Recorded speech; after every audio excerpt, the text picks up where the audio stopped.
YCP నుంచి టీడీపీలో చేరిన ఓ ఎంపీ తన వారసుని ప్రత్యక్ష రాజకీయాల్లోకి తీసుకురావాలని భావించారు.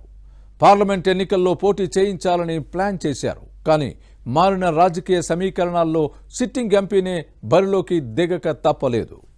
ఇంతకీ ఎవరా ఎంపీ? ఏ నియోజకవర్గం? కుమారుణ్ణి బరిలోకి దింపాలనుకున్న వ్యూహం ఎందుకు బెడిసికొట్టింది? ఒంగోలు ఎంపీ మాగుంట శ్రీనివాసులరెడ్డి ప్రకాశం జిల్లా రాజకీయాల్లో సీనియర్ నేత. 3 దశాబ్దాలకు పైగా ప్రజా జీవితంలో ఉన్నారు. 4 సార్లు లోక్సభకు ప్రాతినిధ్యం వహించారు. గత ఎన్నికల్లో ఒంగోలు పార్లమెంటు స్థానం నుంచి వైసీపీ ఎంపీగా గెలిచారు. 5 ఏళ్లు తిరగకుండానే ఫ్యాన్ పార్టీ నుంచి బయటకొచ్చి కుమారుడు మాగుంట రాఘవరెడ్డితో కలిసి టీడీపీ తీర్థం పుచ్చుకున్నారు. ఈ సార్వత్రిక ఎన్నికల్లో తన వారసుడిగా కుమారుణ్ణి ప్రత్యక్ష రాజకీయాల్లోకి తీసుకురావాలని భావించారు. ఒంగోలు పార్లమెంటు స్థానం నుంచి టీడీపీ అభ్యర్థిగా పోటీకి అవకాశం కల్పించాలని టీడీపీ అధిష్టానాన్ని కోరారు.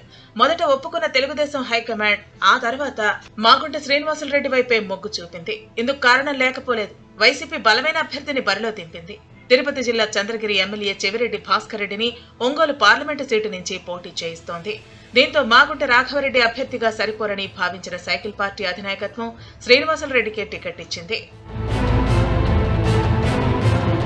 మరోవైపు వైసీపీ అభ్యర్థి చెవిరెడ్డి భాస్కర్ రెడ్డి ఒంగోలు పార్లమెంటు పరిధిలో వాలంటీర్లు, సచివాలయ ఉద్యోగులకు ప్రలోభాలకు గురిచేసి తన వైపు తిప్పుకున్నారట. కాస్ట్లీ గిఫ్ట్స్ తో పాటు కరెన్సీ నోట్లు వెదజల్లి వారిని తన బుట్టలో వేసుకున్నారని ఆరోపణలు ఉన్నాయి. దీంతో టీడీపీ అధిష్టానం తన వ్యూహం మార్చి మాగుంట శ్రీనివాసులరెడ్డిని బరిలో దింపుతోంది. ఈ నేత ఎన్నికల వ్యూహరచనలో దిట్ట అనే పేరుంది.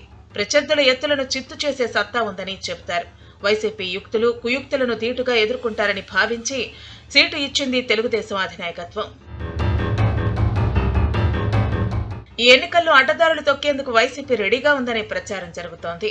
మాగుంట శ్రీనివాసులరెడ్డి వారికి అడ్డుకట్ట వేస్తారని భావించి ఒంగోలు లోక్సభ స్థానం నుంచి బరిలో దింపుతోంది తెలుగుదేశం నాయకత్వం. వాస్తవానికి ఈ ఎన్నికల్లో తన వారసుడిగా మాగుంట రాఘవరెడ్డిని బరిలో దింపి విశ్రాంతి తీసుకుందామని శ్రీనివాసులరెడ్డి భావించారు. కానీ తెలుగుదేశం అధిష్టానం ఆదేశాలకు అనుగుణంగా పోటీ చేయక తప్పటం లేదు. సిట్టింగ్ ఎంపీగా ఈ నేతకు ఒంగోలు పార్లమెంటు స్థానంలో మంచి పట్టుంది. 7 అసెంబ్లీ నియోజకవర్గాల్లో సైకిల్ పార్టీ బలం పెరుగుతుందని పార్టీ క్యాడర్ భావిస్తోంది. పార్లమెంటుతో పాటు శాసనసభ ఎన్నికల్లో కలిసి వస్తుందనే అంచనాతో మాగుంటకు టికెట్ ఇచ్చింది.